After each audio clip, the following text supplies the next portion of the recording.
Apocalypse de Jean, chapitre 19. Après cela, j'entendis dans le ciel, comme une voix forte, d'une foule nombreuse, qui disait « Alléluia !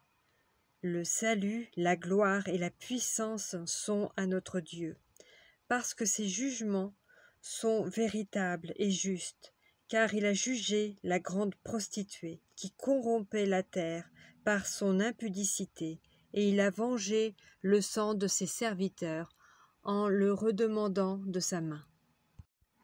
Et ils dirent une seconde fois « Alléluia !» et sa fumée monte au siècle des siècles. Et les 24 vieillards et les 4 êtres vivants se prosternèrent et adorèrent Dieu assis sur le trône, en disant « Amen, Alléluia !» Et une voix sortit du trône, disant « Louez notre Dieu, vous tous, ses serviteurs, vous qui le craignez, petits et grands. » Et j'entendis comme une voix d'une foule nombreuse, comme un bruit de grosse eau, comme un bruit de fort tonnerre, disant « Alléluia ! Car le Seigneur notre Dieu Tout-Puissant est entré dans son règne. Réjouissons-nous et soyons dans l'allégresse, et donnons-lui gloire, car les noces de l'agneau sont venues, et son épouse s'est préparée. » Et il lui a été donné de se revêtir d'un fin lin, éclatant, pur, comme le fin lin, ce sont les œuvres justes des saints. Et l'ange me dit, écris, heureux ceux qui sont appelés au festin de noces de l'agneau. Et il me dit, ces paroles sont les véritables paroles de Dieu.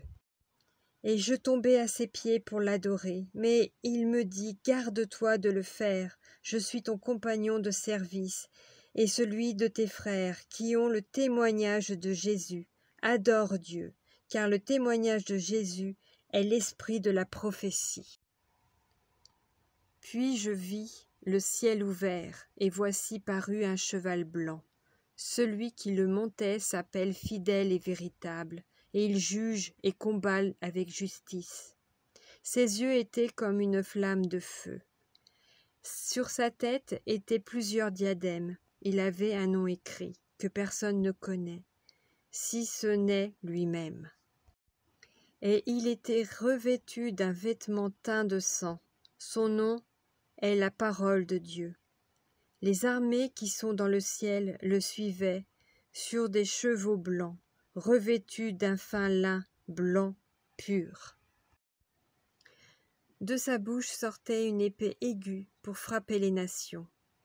Il les pétra avec une verge de fer, et il foulera la cuve du vin de l'ardente colère du Dieu Tout-Puissant.